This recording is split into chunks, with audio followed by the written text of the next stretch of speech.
tax increases in it. And you know, usually the governor signing a budget is done with great fanfare and press, and it was done behind closed doors in the dark of night because they were ashamed of it. Even the Democrats were ashamed of raising taxes $1 billion on the people of North Carolina in a recession.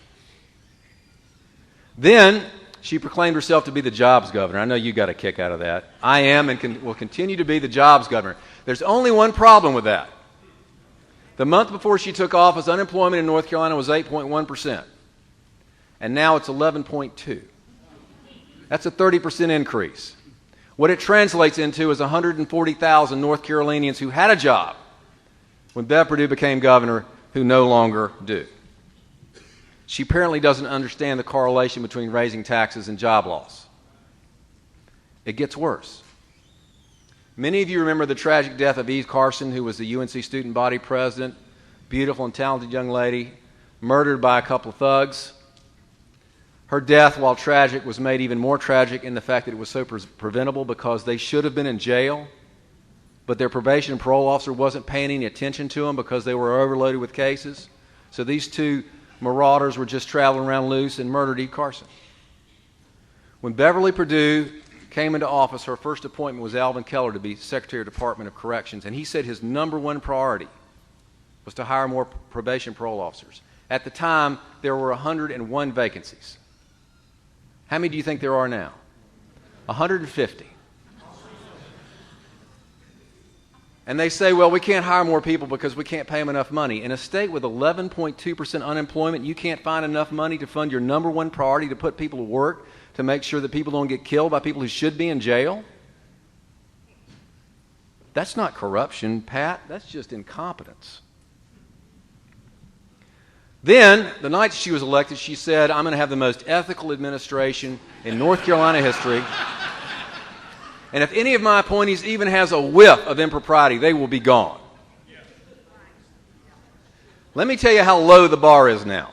Her last executive order that she signed said that you could not serve in her administration if you had been convicted of a felony or were a target and refused to cooperate with a felony investigation. Doesn't that give you a sense of relief? And recently she had to return about $84,000 in illegal campaign contributions. Now let's review just for a minute the Democrats' record on ethics, if you will. Okay? We've got Meg Scott Phipps, Commissioner of Agriculture, Democrat, just got out of jail. Jim Black, Democrat, Speaker of the House, in jail. Congressman Frank Ballots, Democrat, in jail. Son of the Congressman, Judge Ballots, in jail. Kevin Gettings, lead lobbyist for the Democrats on the lottery, in jail. Thomas Wright, former House member, Democrat, in jail. Michael Decker, former House member, Republican that Jim Black paid $50,000 in cash in the bathroom of the IHOP to become a Democrat, in jail. Let that be a lesson.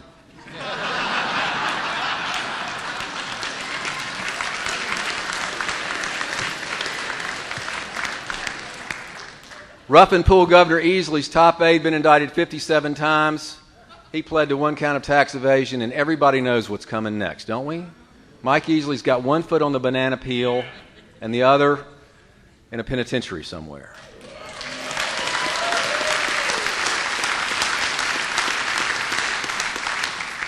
Now, folks, this is not good news. North Carolina has become a national embarrassment and a laughing stock. Our state, which used to have a reputation for good government, is now rated the 5th most corrupt state in the United States. And if they just considered politics, we'd be number one. We're number one in fraud. Remember Lord Acton said that power corrupts and absolute power corrupts absolutely? That is a living description of the Democratic Party in North Carolina, who are so deep in the stench of their own corruption they can't smell it, can't see it, and are completely unable to do anything about it. And like Nero fiddling idly, they have watched while North Carolina's reputation for good government has burned down to the ground around them.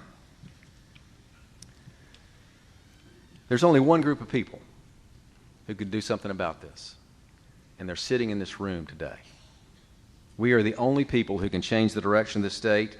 We are the only people that can restore North Carolina's well-deserved reputation for good, honest, clean government, and it is the most important thing that we have to do this year. Because I'm a limited government conservative, but by golly, there are certain things that government must do, and it has to have the trust and the respect of the citizenry to be able to accomplish those tasks, and this government will sink into its own corruption and not be able to do anything unless we save it from itself. What are we going to do about that? Well, this is the new Republican Party, technologically, financially, and organizationally competitive to go toe-to-toe with the Democrats and beat them. And we're going to make history in 3 ways this year. We're going to elect Richard Burr as the 41st Republican United States Senator in the United States Senate.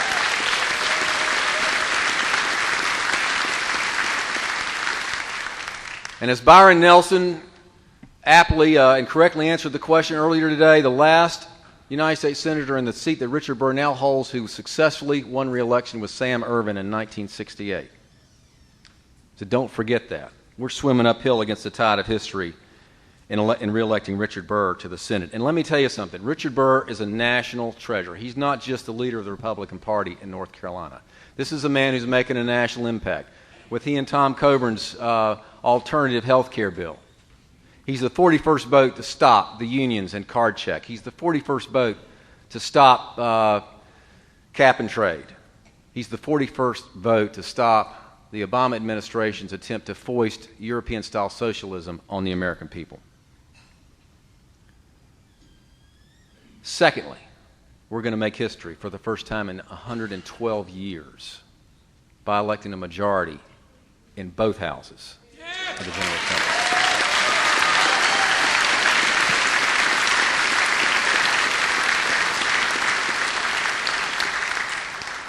How are we doing so far? Well, as I mentioned earlier, we've got more money in the bank than the Democrats do, and that's not just by my efforts. It's through the efforts of Skip Stam and Tom Tillis. It's through the efforts of Phil Berger and Tom Apodaca.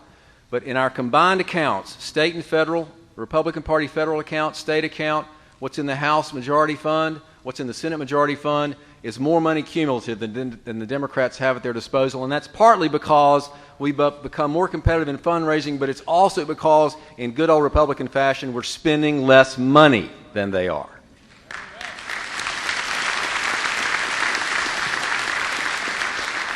So I want you to know, if you're contributing to your party, and you should be, we're being frugal and good stewards of your money.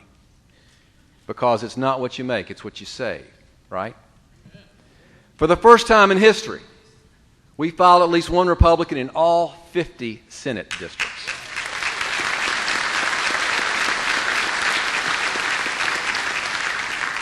We filed a record 111 candidates, or 111 districts, in the state House races.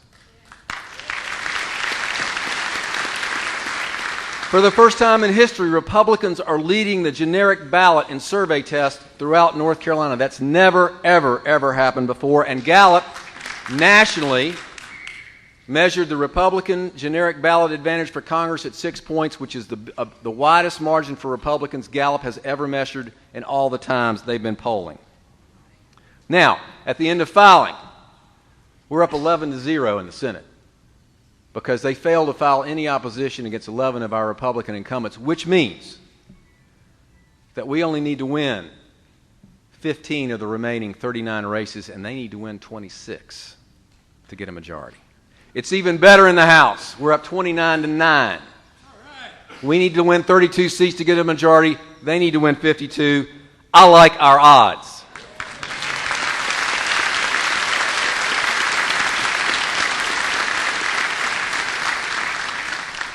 And in our 8 top-tier targeted Senate races, 4 of our challengers are up double digits or more, and the other 4 are in races too close to call. Tom Goolsbee up 18 points in the Julia Bozeman seat. Kathy Harrington, who got a miraculous 57% of the vote in a 3-way Republican primary in Gaston County, is up 22 points. Bill Rabin is up double-digit points over Butch Redwine. And Rick Gunn is up over 10 points over Tony Forrest in Alamance County. Ladies and gentlemen, the wind is blowing at our back. We just need to keep our sails up and keep the paddles ready.